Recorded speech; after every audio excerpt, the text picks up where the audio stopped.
finalizando el año. Para el gobierno nacional es un año que termina de una manera muy, pero muy importantemente saludable, podríamos decir, permítanme usar ese término, desde el punto de vista de lo que es la economía, los grandes números, con un equilibrio que se alcanzó merced a este enorme esfuerzo que, como decíamos, lo llevaron adelante los sectores de siempre, y por eso es que dicen no lo desperdiciemos, pero a la vez también la gestión de Milei muestra en este primer año de gestión,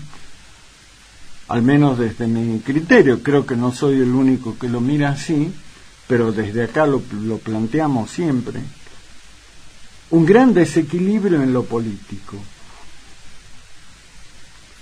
Milei es como que la gestión de Milei con él a la cabeza, con Javier Milei, bueno, tuvo que ir aprendiendo sobre la marcha con aquello de acierto y error, ¿no? Cometió algunos errores desde lo político, muy pero muy importante, y fue así, como dice, es cuando vos cargas un camión en la parte de atrás de una camioneta, por ejemplo, y cargas un montón de sandías o melones. Y bueno, y vos lo tirás a todas las sandías, los melones ahí atrás y comenzás a andar, y a medida que andás se van acomodando, vos ves cómo se van buscando cada uno su lugar y se acomodan.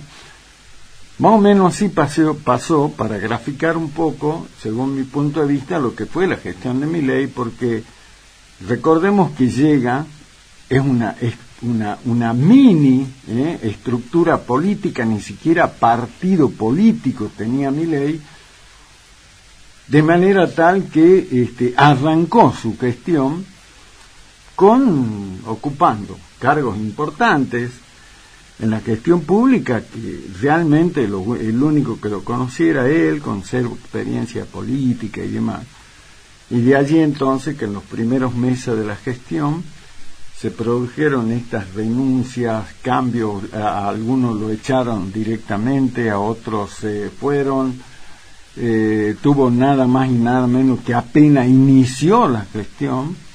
una salida abrupta de un jefe de gabinete que, si vos le preguntas hoy a cualquier ciudadano desprevenido,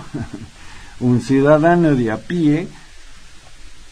inclusive de la propia capital federal, de la Cava, vos le preguntás, che, ¿te acordás cómo se llamaba el jefe de gabinete con el que arrancó la gestión de Milei? Y la mayoría ni idea, va a decir quién era. No se va a acordar ni por casualidad el nombre de quien arrancó esta gestión con Milei, nada más y nada menos que como jefe de gabinete. Estuvo muy poco tiempo, dada la magnitud del cargo que tenía, la importancia que tiene desde el punto de vista político, pero fundamentalmente desde la gestión, y duró muy poco. Porque al poco tiempo Milei lo echó, porque se dio cuenta que no tenía ningún tipo de relevancia, no sumaba ni más restaba que otra cosa. Se pasó el tiempo que estuvo ahí en el cargo acomodando parientes y haciendo otras cosas. No fue determinante, no fue nada, hasta que al final Milei lo terminó echando. Pero por eso repito, si vos le preguntás a cualquiera cómo se llamaba, y te va a decir ni idea, la verdad. Cierto, ¿cómo se llamaba el coso ese? Nicolás Pose se llamaba. Les recuerdo. Bueno, muy pocos se deben acordar de él,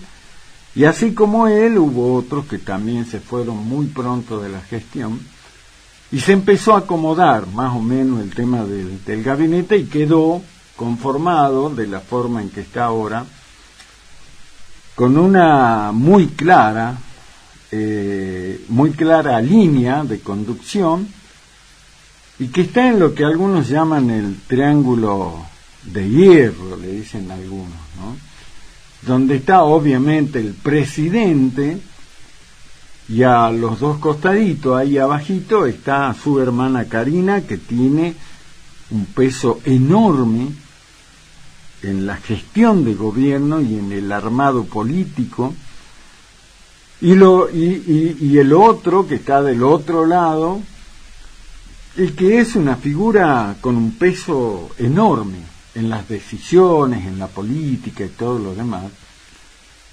y que increíblemente no tiene un cargo formal en el gobierno. Es un asesor del gobierno, y algunos dicen que no saben ni siquiera si está nombrado como asesor, que es Santiago Caputo, pero sin lugar a dudas es hoy por hoy la figura quizás más relevante del gobierno, y que es quien en definitiva le habla al oído al presidente, y el presidente muchas de las decisiones que toma lo hace escuchándolo y cumpliendo a rajatabla lo que le indica Santiago Caputo. Ahí está el eje de lo que es el gobierno, el triángulo de hierro, pero como digo, con la gestión del otro Caputo, que es el ministro de Economía, Luis Toto Caputo, la gestión de Milei tuvo logros importantes, baja la inflación, el tema del riesgo país, y este achicamiento del Estado a un costo muy, pero muy importante de lo social, como ya lo charlamos varias veces, no vamos a repetirlo, pero sin lugar a dudas que tiene para mostrar ese logro al fin de año, algo que parecía imposible de lograr un año atrás, sin embargo ahí está. Y es lo que de alguna manera le da la tranquilidad al gobierno de Milei para poder encarar lo que viene en el segundo año de gestión, en un año que hay que, como él mismo dice, seguir profundizando las medidas de ajuste. La motosierra no se detiene, dice Milei, pero claro, se encuentra en el medio del camino con un tema que es importantísimo para toda gestión de gobierno, que son las elecciones de medio término,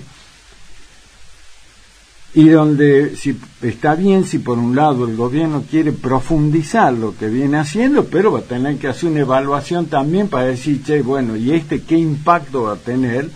a la hora de que los argentinos voten?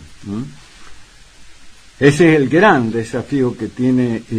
terminando este año el gobierno de Milei, pero en líneas generales, de acuerdo a lo que dicen las encuestas, y es un año que le ha resultado total y absolutamente exitoso para el gobierno, repito, con un costo social muy, pero muy elevado, pero un gran logro del gobierno, que según lo que muestran las consultoras, mirando un poco lo que es la evaluación de la figura de Milei, la imagen de Milei, la gestión y la proyección hacia el año que viene, y podríamos decir que tiene un promedio de casi el 50%, algunos dicen 52%, otros dicen 53%, otros dicen 48%, por eso pongamos un promedio de 50% de imagen positiva de la gestión, de aceptación de la gestión. La otra mitad está en contra, pero para una gestión que arrancó, como digo, sin tener ni siquiera partido político, las expectativas electorales para el año que viene, y lo muestran, hacen que estén muy, pero muy optimistas, ¿no? Como yo la titulaba en mi columna política del fin de semana, charlando con algunos dirigentes de la Libertad Avanza, me decía, la elección legislativa del año que viene la ganamos caminando. Lo único que tenemos que hacer, dicen ellos, salimos con la estampita de Milei y decimos, nosotros somos los candidatos de Milei. Y bueno, y hay quienes aseguran de ahí que con eso les va a alcanzar y les va a sobrar para ganar la elección. Y ahí aparece el otro tema, que es el tema de las alianzas políticas, de la conformación de frente, y que Milei, como digo, se lleva todo por delante y dice no necesitamos hacer alianza con nadie, solo con la gente, no con los dirigentes, sino con la gente directamente, porque dicen en algunos sectores de la Libertad Avanza, dice, ¿y de qué no? ¿Para qué necesitamos hacer un acuerdo con tal o cual dirigente, por ejemplo, del PRO? Si la gente que vota al PRO ya nos vota a nosotros, entonces ¿para qué vamos a hacer una alianza con ellos? Si la gente naturalmente ya nos vota a nosotros, ¿no? ¿Hasta dónde llega el grado de confianza? Pero bueno, hay que parar porque queda todavía un año para las elecciones y habrá que ver entonces cómo avanza la cuestión económico-financiera, si es que la inflación se sigue controlando, el tema del viejo país, pero fundamentalmente si el ciudadano de a pie siente en el bolsillo que la cosa está mejor. Porque cuando vos le preguntas a mucha gente, pero mirá que la inflación bajó al 2 y pico, ¿no? Y el viejo país y todo, le dice, sí, pero escúchame, a mí todavía no me sigue alcanzando para satisfacer lo elemental, por ejemplo, en materia de alimentos y de otras cosas esenciales, ¿no? Pero bueno, habrá que ver, pero de todas maneras, para un espacio político que no existía como tal hace un año, que se fue conformando a medida que avanzaba este año desde el gobierno, y ahí recién se empieza a constituir la Libertad Avanza como partido. Bueno, sin lugar a duda es un logro importante. Pero bueno, vamos a ver cómo